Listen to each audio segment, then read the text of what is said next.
নমস্কার, আমি সুদীপ নারায়ণ ঘোষ। আমি আজ আবার ফিরে এসেছি আপনাদের জনপ্রিয় অনুষ্ঠান ইতিহাসের আলোয় ভারত নিয়ে।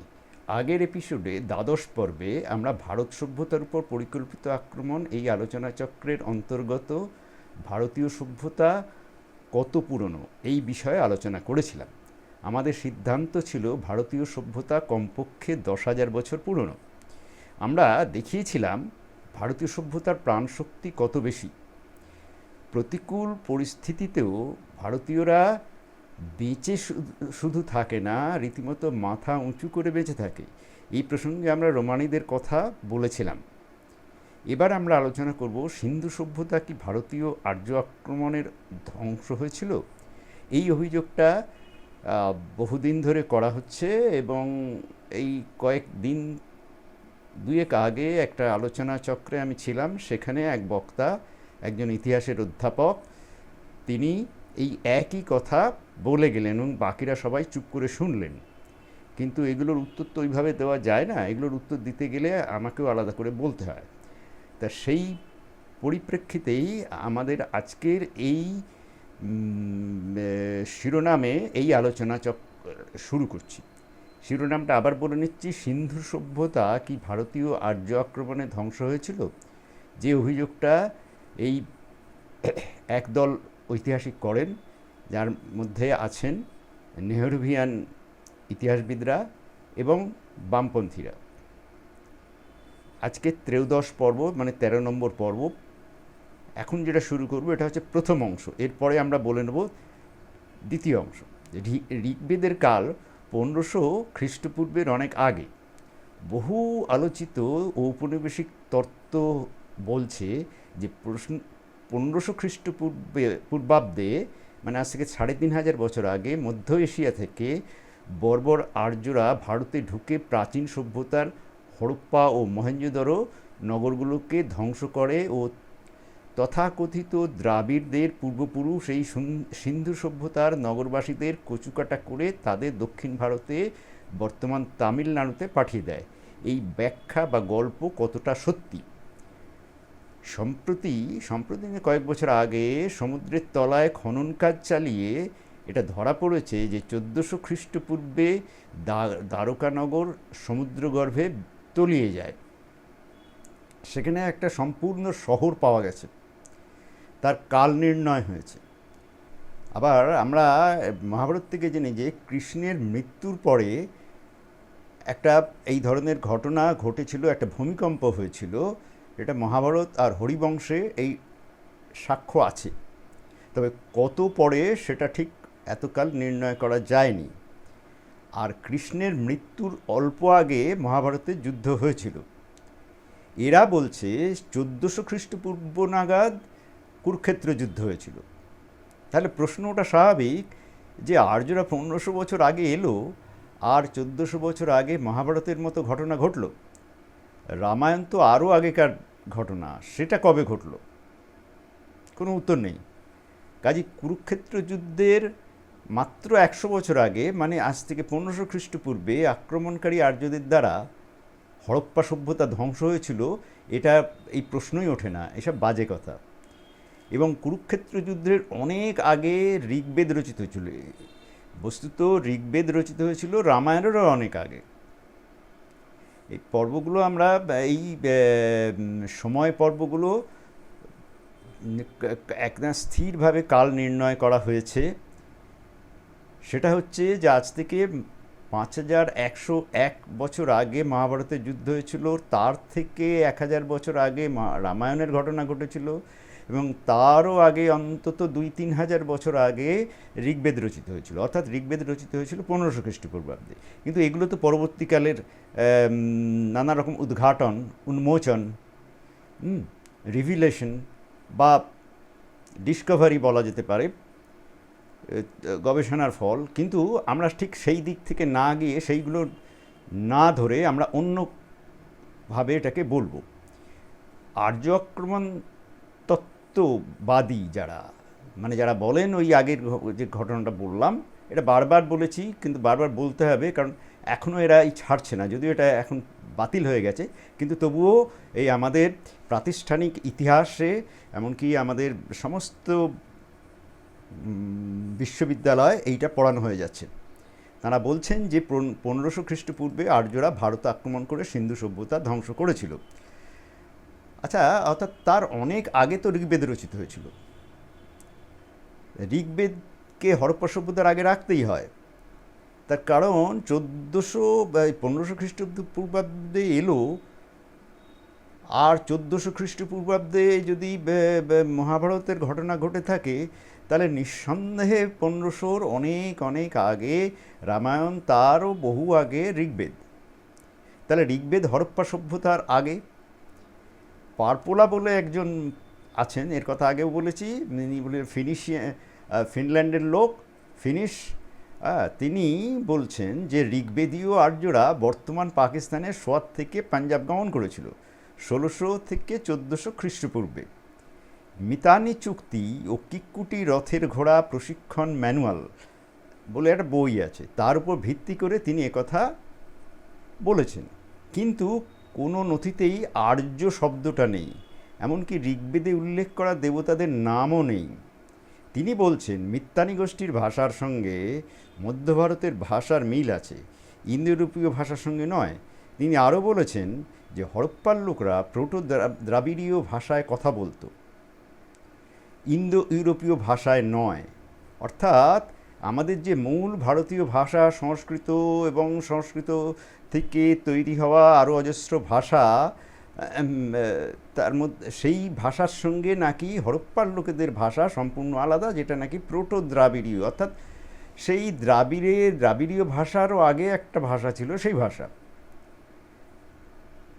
কারণ সেখানে ঘোড়ার উল্লেখ নেই, অথচ তিনি বনস উপত্যকা ও মালোয়ার সংস্কৃতিকে আর্য বলছেন, যদিও সেখানেও ঘোড়া নেই। এটা পরস্পর বিরোধী। পিরাকের লোকরা যারা ঘোড়ায় চড়ত, তারা ভারতে ঘোড়ার ব্যবহার শুরু করেছিলেন বলে তিনি বলছেন, কিন্তু পিরাকে কোনো ঘোড়ার হাড় মেলেনি। তিনি এও বলেছেন সোয়াতে যে ঋগ্বেদীয় মানুষের উপস্থিতি ছিল। ঋগ্বেদের মানুষরা, অর্থাৎ ঋগ্বেদ মেনে চলে এমন যে সমস্ত মানুষ, তারা নাকি সোয়াতে তারা ছিলেন। সম্ভবত সেখান থেকে ঘোড়া সম্পর্কে অবহিত জনগণ ভারতে আক্রমণ চালিয়েছিল, আর সেটাই ছিল ঋগ্বেদীয় আক্রমণ। এটা কোনো মাথামুন্ডু নেই। একবার বলছে সোয়াতে ছিল, কবে থেকে ছিল বলছে না, সেখান থেকে নিয়ে গিয়ে আক্রমণ করলো। এইগুলো একদম একটার সঙ্গে একটা যাচ্ছে না, খাপ খাচ্ছে না। সোয়াতে ইটের নির্মিত আগুনের বেদি, ইটের তৈরি আগুনের বেদি পাওয়া গেছে, কিন্তু আর্যরা ইটের কথা জানতই না। এমনকি যে রূপোর কথা বলা হচ্ছে তাও ঋগ্বেদে নেই। অথর্ববেদের কালো ধাতু বলা হচ্ছে, একটা ধাতুকে কালো ধাতু বলা হচ্ছে, সেটা আসলে তামা ও টিনের একটা মিক্সচার, একটা মিশ্রণ, যাকে অ্যালয় বলে ইংরেজিতে। তাকে পারপোলা লোহা বলছেন। ঋগ্বেদের আয়াস হচ্ছে তামা, ওরা ওই আয়াসটাকে লোহা বলে চালাতে চাইছে, কিন্তু ঋগ্বেদে যেটাকে আয়াস বলা হচ্ছে সেটা আসলে তামা। শতপথ ব্রাহ্মণে লোহা বা তামার কোনো ধারণাই নেই। অতএব লৌহযুগের অনেক আগে ঋগ্বেদ, কারণ লৌহযুগ হচ্ছে 1100 খ্রিস্টপূর্বাব্দে, মানে আজ থেকে 3000 বছর আগে। তার অনেক আগে ঋগ্বেদ, কারণ ঋগ্বেদে এই লোহার কথা নেই। তারপর তিনি বলছেন, মানে পারপোলা বলছেন, সিন্ধু উপত্যকায় হরপ্পা, উত্তর হরপ্পার পর্বে, মানে শেষ পরবর্তী হরপ্পার পর্বে ধান চাষ ঋগ্বেদীয় আর্যত্বের আর একটা প্রমাণ। মানে হরপ্পা পরবর্তী, হরপ্পা সভ্যতা ধ্বংস হয়ে যাবার পর ঋগ্বেদীয় একটা ধান চাষের কথা আছে, এই সেটা নাকি ওই বেদীয় বা বেদ মেনে চলে যারা, তাদের কথা। তারা হিন্দু কথাটা ব্যবহার করছে না, তারা হিন্দু শব্দে আপত্তি, সনাতন ব্যবহারই করছে না। যাই হোক, ঋগ্বেদীয় বলছে। ঋগ্বেদীয় আর্যত্বের প্রমাণটা কি না, ওই হরপ্পা সভ্যতা ধ্বংস হয়ে যাওয়ার পর সেখানে ধান চাষের কথা পাওয়া গেছে। হ্যাঁ, আর এরা নাকি ধান চাষ করতে জানতো না, সিন্ধু উপত্যকার লোকেরা ধান চাষ করতে জানতো না। সিন্ধু উপত্যকার বাইরেও ভিতরে হরপ্পার বেশ কিছু বাসস্থানে ধান কিন্তু ইতিপূর্বে পাওয়া গেছে। কেন, একেবারে প্রথমে পাওয়া গিয়েছিল হরপ্পা, তারপরে মহেঞ্জোদারো, এবং হরপ্পা মহেঞ্জোদারোতে ধানের তেমন কোনো চিহ্ন পাওয়া যায়নি। এটা হতেই পারে ওটা শহর ছিল এবং বা নগর ছিল, এবং তাই সেই নগরের অঞ্চলের বাইরে তারা দেখেননি। নগরে তো ধান চাষ হয় না, ধান চাষটা হয় তার বাইরে বাইরে, এবং যদি ধান চাষ নাই হবে তাহলে তারা খেত কি? কিছু তো চাষ হতোই, কী চাষ হতো তারা বলতে পারছে না। ঋগ্বেদের এবার দেখা যাক, ঋগ্বেদে কোনো আক্রমণের কথা কিন্তু কোথাও নেই। যদি আক্রমণ হতোই তাহলে ঋগ্বেদে এত কথা বলেছে, আক্রমণের কথা বলবে না? ঋগ্বেদে ভয়ঙ্কর রকমের প্রাচীন দার্শনিকদের উল্লেখ আছে, ভীষণ ভীষণ অতি প্রাচীন দার্শনিকদের উল্লেখ আছে, কিন্তু কোনো অনুপ্রবেশের কথা নেই। একটা শ্লোকে উটের উল্লেখ আছে, মানে তার নিদর্শনও থাকতে হবে। প্রত্নতাত্ত্বিক নিদর্শন আছে 2500 বিসিতে, আবার রূপো 4000 বিসিতে জ্ঞাত ছিল, মানে জানা ছিল। ঋগ্বেদে নয়, মানে ঋগ্বেদ তারও আগে। এই রূপোর কথা 4000 বিসি, মানে আজ থেকে 6000 বছর আগে এটা জানা, এটা ইট ওয়াজ নোন, মানে এটা পরিচিত ছিল। তার মানে কি তখন ঋগ্বেদে এই রূপোর কথা নেই, মানে ঋগ্বেদটা 6000-এরও বেশি বছর আগে।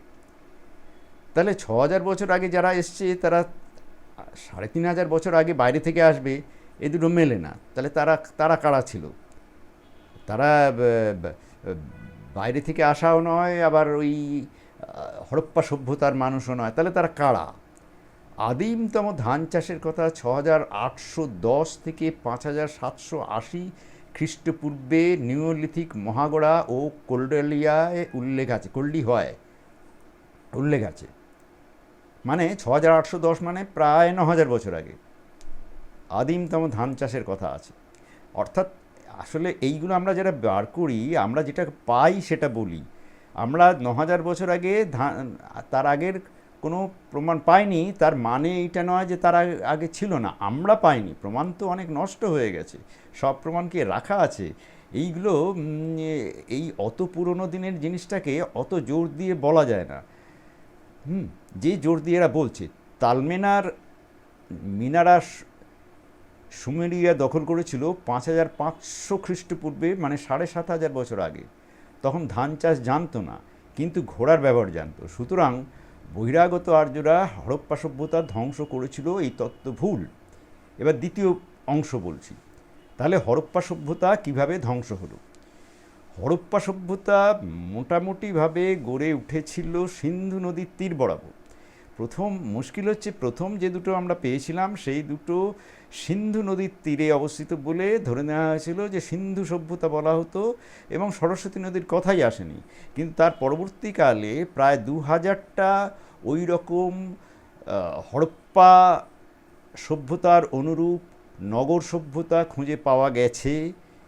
তাদের সবকটা পুরোপুরি নগর সভ্যতা নয়, একটু কম নগর, কিন্তু কতকগুলো পুরোপুরি নগর সভ্যতার, কতকগুলো মিশ্রণ, অর্থাৎ একটা নগর এবং তার আশপাশে গ্রাম, সেই গ্রামের থাকার, তাদের বসবাসের চিহ্ন খুঁজে পাওয়া গেছে। এই 2000টা ক্ষেত্র পাওয়া গেছে। এবং মজার ব্যাপার যে এইটা সিন্ধু নদীর তীরে নয়, কিন্তু সেটা কোথায় পাওয়া গেছে? সেটা পাওয়া গেছে সরস্বতী নদীর তীরে। এইখানেই আবার কেউ প্রশ্ন করতে পারেন, সরস্বতী নদীটা কোথায়? কারণ তারা তো স্বীকার করে না সরস্বতী নদীর উৎস। এইখানেই ভুলটা করে ফেলে। সরস্বতী নদী ভীষণভাবে ছিল, এবং আমরা যেটা বলবো সেটা হচ্ছে সরস্বতী নদীর তীরেই এই তথাকথিত সিন্ধু সভ্যতা গড়ে উঠেছিল, এই বা হরপ্পা মহেঞ্জোদারো সভ্যতা। কিন্তু সেটাকে সিন্ধু সভ্যতা বলা সঙ্গত নয়, তার কারণ এর বেশিরভাগটাই পাওয়া গেছে সরস্বতী নদীর তীরে। আবার প্রশ্ন যে সরস্বতী নদীটা কোথায়? যমুনা ছিল সরস্বতী নদীর একটা উপনদী, এটা জানিয়ে রাখি, এবং পরে তা গতি পরিবর্তন করেছিল খুব বেশিভাবে, এবং সেটা আবার পূর্ব দিকে চলে এসে গঙ্গা নদীর সঙ্গে মিশেছিল। আগে যেটা হতো, সরস্বতী যমুনার মধ্যে দিয়ে যে জল আসতো, একেবারে হিমালয়ের যে বরফ গলা জল, সেইটা ওই নদীর থেকে, যমুনা নদীর থেকে সরস্বতীতে ঢুকতো। তার ফলে সরস্বতী কিন্তু একটা বিরাট বেগবান একটা নদী ছিল, মাইটি রিভার বলে। হ্যাঁ, একটা শক্তিশালী নদী, মানে আমরা শক্তিশালী বলবো না, আমরা বলবো যে একটা বেগবান নদী ছিল, খরস্রোতা নদী ছিল, চওড়া লম্বা অনেক সব দিক দিয়ে। তাহলে ঘটনাটা কি দাঁড়ালো? ঘটনাটা হচ্ছে এইরকম যে আজ থেকে 4700 বছর আগে এক বিশাল টেকটনিক প্লেট শিফট হয়েছিল, আর এর ফলে শিবালিক পর্বতমালায় এক বিরাট বিরাট খাত সৃষ্টি হয়েছিল, একটা বিরাট ফাটল তৈরি হয়েছিল, সব নদী এদিক ওদিক হয়ে গেছিল। সরস্বতী নদী ওই দিকে পশ্চিম দিকে আরও পশ্চিমে সরে যায় এবং যমুনা নদী পূর্ব দিকে সরে আসে। এর ফলে যমুনার সঙ্গে সরস্বতীর যোগাযোগটা বিচ্ছিন্ন হয় এবং যমুনার মধ্যে দিয়ে যে জলটা আসতো সেই জলটা সরে যায়। ঘটনাটা ঘটেছিল প্রায় আজ থেকে 5000 বছর আগে থেকে। বলা হচ্ছে বটে, কেউ কেউ বলছে 6000, কিন্তু না, ওটা কেন মহাভারত পরে আমরা প্রমাণ করেছি, আমরা পেয়েছি যে মহাভারতের ঘটনা 5101 সালে যুদ্ধটা ঘটেছিল তাহলে, এবং তখনই কিন্তু সরস্বতী নদীতে অনেক জায়গায় পলি পড়ে গেছে, অনেক জায়গা বিচ্ছিন্ন ভাঙা ভাঙা হয়ে গেছে। এখনকার দামোদর নদীর যে হাল দেখা যায় বর্ষাকাল বাদে, যে যে যে অবস্থা, তার থেকেও খারাপ অবস্থা। এবং এই ঘটনাটা তো একদিনে ঘটেনি, ঘটেছে প্রায় 1000 বছর ধরে, একটু একটু করে, এবং এক সময় ওটা পুরোপুরি শুকিয়ে যায়। এর ফলে শিবালিক পর্বতমালা যে বিশাল একটা গর্তের সৃষ্টি হয়। শিবালিক পর্বতমালা হচ্ছে এই হিমালয়ের একটু নিচের অংশটা। এর কারণে যমুনা নদী তার গতি পরিবর্তন করে পশ্চিম থেকে পূর্ব দিকে সরে যায়। এটা তখন আরও মানে সরস্বতী আরও গতিপথ পরিবর্তন করে, যমুনা আরও তার গতিপথ মানে কোর্সটা তার পাল্টাতে থাকে, আস্তে আস্তে পূর্ব দিকে এসে একসময় গঙ্গা নদীর সঙ্গে মেশে। সেই ঘটনাটা ঘটেছিল আজ থেকে 4600 বছর আগে।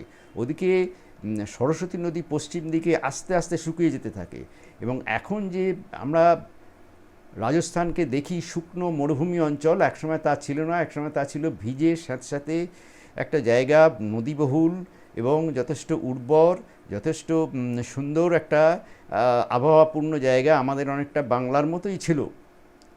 কিন্তু সেই ঘটনাটা মোটামুটি আজ থেকে 5 থেকে 4000 বছর, মোটামুটি এই ঘটনাগুলো কখনো একদিনে ঘটে না, এবং ধীরে ধীরে অনেক দিন ধরে ঘটে। কেউ ওই যে সময় ঘটে সেই সময়কার মানুষও ঠিক পুরোপুরি বুঝতে পারে না, কারণ একটা মানুষের জীবন কাল মাত্র 60, 70, 80, তার বেশি তো নয়। কিন্তু এই ঘটনাটা যখন তার জীবিতকালে খুব কম পরিবর্তনই যেহেতু ঘটে, সেই তারা তাদের স্মৃতিতে থাকে না। এই জন্য এগুলো লেখালেখির ওপরে নির্ভর করে। এগুলো অনেক বৈজ্ঞানিক তত্ত্ব দিয়ে এগুলোকে বার করতে হচ্ছে এখন, এবং বিজ্ঞান আছে বলেই এগুলো সম্ভব হচ্ছে। এই কাজটা করেছে যোধপুরে ইসরোর একটা রিমোট সেন্সিং সেন্টার আছে। তারা কতগুলো প্যালিও চ্যানেলের খোঁজ পেয়েছে। প্যালিও চ্যানেলটা কি? প্যালিও কথাটার মানে পুরনো, আর চ্যানেল মানে নদীগর্ভ বা প্রণালী। প্যালিও চ্যানেল মানে হলো মরা বা বুজে যাওয়া নদীর অবশেষ, যা নতুন চড়া পড়ে বুঝে গেছে, কিন্তু তার নদীখাত সহজে মরে না। সরস্বতী নদীর ক্ষেত্রে সেই পুরনো মরা নদীর খাত খুঁজে পাওয়া গেছে। ওই যে সংস্থার কথা বললাম, যে রিমোট সেন্সিং সেন্টার, তারা এই সরস্বতী নদীর পূর্ণাঙ্গ বিস্তারিত গবেষণা চালিয়েছেন। তার মধ্যে বর্তমানের যে ঘাঘর হাকড়া, সেই নদীটাও ছিল। এই ঘাঘরটা হচ্ছে একটা নদী যা ভারতবর্ষের মধ্যে যে নদীটাকে ঘাঘর বলা হয়, যখন পাকিস্তানে সেটাকে হাকড়া বলে, নদীর নামটা বদলে যায়। যেমন আমাদের গঙ্গা নদীর ক্ষেত্রেও হয়েছে, গঙ্গা নদী দুই ভাগে ভাগ হয়ে গেছে, একটা ভাগীরথী, একটা পদ্মা। ভাগীরথীটাকে আবার নিচের দিকে বলা হয় হুগলি ইত্যাদি। ওদিকে পদ্মা আবার নিচের কিছুটা নিচে নামার পরে ওটা মিশেছে গিয়ে ব্রহ্মপুত্রের সঙ্গে, সেটা আবার নিচের দিকে গিয়ে যমুনা নদী নাম নিয়েছে। এই সমস্ত অনেক কিছু ব্যাপার ঘটে নদীর ক্ষেত্রে দীর্ঘকাল পরে। এই চ্যানেলগুলো হরিয়ানা, পাঞ্জাব ও রাজস্থানে অবস্থিত। আমার কাছে বই আছে, তাতে বিস্তারিত টেকনিক্যাল পয়েন্ট দিয়ে লেখা আছে। সেই টেকনিক্যাল পয়েন্ট আমি নিজেও খুব ভালো বুঝি না, বুঝলেও আমি বোঝাতে পারবো না, আমি বুঝেছি কিছুটা, কিন্তু সেগুলো অত্যন্ত টেকনিক্যাল। এবং সেখানে যা স্পষ্ট করে বলা আছে, এই যে এমনকি সরস্বতীর সঙ্গে যে দ্বিশদ্বতী নদী, সেটাও তারও খোঁজ পাওয়া গেছে। এই প্যালিও চ্যানেল বা এই যে মজে যাওয়া খাত, সোজা কথায় মরা খাত, একটা নদীর মরা খাত সরস্বতী নদী বলে চিহ্নিত করা আছে। এটা রাজস্থানের ওই যে মরুভূমি আছে তার নিচে এই খাতটা আছে। সেটা দূর থেকে চ্যানেল রিমোট সেন্সিং প্রযুক্তি, স্যাটেলাইট থেকে খুব শক্তিশালী ক্যামেরার সাহায্যে এখন মাটির নিচে চাপা পড়া নদী খাতের সম্পূর্ণ গতিপথ আবিষ্কার করা গেছে। স্যাটেলাইট ছবির সাহায্যে সেই বিশাল প্যালিও চ্যানেলকে সরস্বতী নদী বলেই চিহ্নিত করা হয়েছে। পুরো সরস্বতী নদীর গতিপথই আবিষ্কার করা গেছে। এখন আর বলা যাবে না যে সরস্বতী কাল্পনিক নদী, এরম নদী ছিল না, যেটা কিন্তু এই রমিলা থাপাররা ক্রমশই বলে যাচ্ছেন। এবং আমাদের যারা ইতিহাস নিয়ে পড়াশোনা করেন, গবেষণা করেন, তারাও তাই বলছেন। কারণ তা না হলে তারা তাদের স্কলারশিপ পাবেন না, গ্র্যান্ট পাবেন না, মাইনে পাবেন না, তাই তাদের বলতে হয়, কিছু করার নেই। থর মরুভূমির বালির নিচে চাপা পড়া যে বিশাল নদীকে খুঁজে পাওয়া গেছে, সেটাই সরস্বতী নদী বলে বৈজ্ঞানিকরা মত প্রকাশ করেছেন দৃঢ়ভাবে। এটা দৃঢ়ভাবে বলছি। এই সরস্বতী নদীর তীরে গড়ে উঠেছিল বিশাল সরস্বতী সভ্যতা। হরপ্পা ও মহেঞ্জোদারো সেই সব অসংখ্য নগর সভ্যতার মধ্যে দুটো মাত্র। অন্যদের মধ্যে আছে রাখিঘড়ি, ধোলাবিরা, কালীবাঙ্গান, লোঠাল, আরও আরও অনেক আছে। এই সরস্বতী নদী যখন ৩,৮০০ বছর আগে শুকিয়ে যায়, তখন থেকে এইসব নগর সভ্যতার ধ্বংস শুরু হয়। আর এখনকার যে ঘাঘরা হাকড়া, সেটাই আগের সরস্বতী, যদিও মূল সরস্বতী নয়, কারণ মূল সরস্বতী নষ্ট হয়ে গিয়েছিল। মানুষজন পূর্ব দিকে হিমালয়ের পাদদেশে সরে যেতে শুরু করে। বর্ষার বৃষ্টিপাতের পরিমাণ কমতে থাকে, খরা সৃষ্টি হয়। এই সমাজ চাষের কাজের জন্য বন্যার উপর নির্ভর করত। খরার ফলে সেচ বন্ধ হয়ে যায়। হিমালয়ের পাদদেশে পর্যাপ্ত পরিমাণে বৃষ্টিপাত হতো, তারপর সেগুলোও শুকিয়ে যায়, যখন তাদের শেষমেশ পতন অবশ্যম্ভাবী হয়ে পড়ে। তবে এই অন্য কারণগুলো যেগুলো বললাম, সেগুলো অতিরিক্ত কারণ, মূল কারণ সেটা না। মূল কারণ হচ্ছে সরস্বতী, ওই টেকটনিক শিফট এবং সরস্বতী নদীর মজে যাওয়া, এটা এখন বৈজ্ঞানিক সত্য। আর মৌখিক ঐতিহ্য আছে বলে একটা কথা আছে, লোকের মুখে মুখে একটা গল্প চলতেই থাকে। এই গল্পগুলোও কিন্তু একটা ইতিহাসের সূত্র। এতে বলা হয় যে একটা বিরাট বেগবান নদী মাটির নিচে চলে গিয়েছিল। মাটির নিচে চলে যাওয়ার অর্থ ওটা আস্তে আস্তে মরুভূমি হয়ে যায়। জল শুকিয়ে যাওয়াতে মরুভূমি হয়ে যায়, বালি হয়। সেই বালির নিচে কিন্তু মরা খাত সহজে মরে না, মরা খাতটা থেকে যায়। রাজস্থানের জয়সলমীর ছাড়িয়ে একটা জায়গা আছে বিনাশনা, যেটা শাস্ত্রে পাওয়া যায়। সেই জায়গা থেকে সরস্বতী নদী লুপ্ত হয়ে মাটির নিচে চলে যায়। সরস্বতী নদী মাটির নিচে ৩টি খাতে বয়ে গিয়েছিল। তাদের গভীরতা ছিল এক এক জায়গায় এক এক রকম। সরস্বতী নদীর মজে যাওয়া খাত বরাবর পাতকুয়ো খুঁড়ে তার নিচ থেকে হাজার হাজার লিটার মিষ্টি জল পাওয়া গেছে।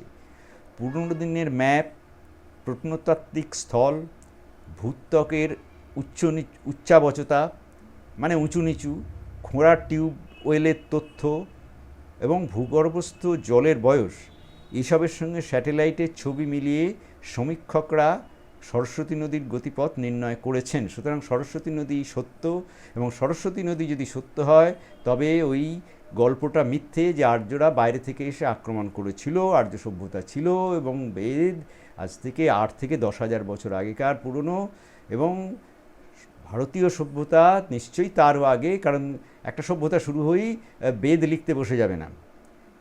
কিন্তু আমরা ওই ১০,০০০-এই আপাতত বেঁধে রাখছি। তার আরও পিছন দিকে যদি যাওয়ার সময় হয়, তখন নিশ্চয়ই যাব। এ নিয়ে কাজ চলছে, তখন আমরা বলবো। আজ আমি এইখানে শেষ করছি। আগামী পর্বে আবার এই রকমই আকর্ষণীয় বিষয় নিয়ে আসব। ততক্ষণ ভালো থাকবেন। আর একটা কথা যেটা বারবার বলি, তো বলতে হচ্ছে, এটা তবুও বলছি, যে অনুষ্ঠান যদি ভালো লাগে তাহলে শেয়ার, লাইক, কমেন্ট ও সাবস্ক্রাইব করতে ভুলবেন না। কারণ এটা আমাদের অত্যন্ত কাজে লাগে। এই অনুষ্ঠানটা চলার সার্থকতা থাকে না আপনাদের যোগদান ছাড়া, এটা আমি প্রত্যেকবারই বলি। পুরনোগুলোতেও যদি পারেন আপনারা দেখবেন, দেখে এই পুরোটাকে মেলাবেন, তাহলে একটা ইতিহাস খুঁজে পাবেন প্রাচীন ভারতের। যদিও এটা খুব সামান্য, যৎসামান্য, কিন্তু ওইটুকুই তো হোক, তারপরে বাকি আরও আমরা ভবিষ্যতে বলতেই থাকবো, মাঝে মাঝে আরও বলবো, এবং এরপরে আমরা আরেকটু এগিয়ে, পরের পর্বে আমরা আরেকটু এগিয়ে যাব, এগিয়ে গিয়ে বলতে শুরু করব, কারণ এই একই ধরনের বিষয় বারবার বলছি তো, কাজে একটু নূতনত্ব আনবার জন্যে পরের পর্বে আরেকটু এগিয়ে আসবো আমরা। তাই আবার বলছি যে শেয়ার, লাইক, কমেন্ট ও সাবস্ক্রাইব করতে ভুলবেন না। নমস্কার।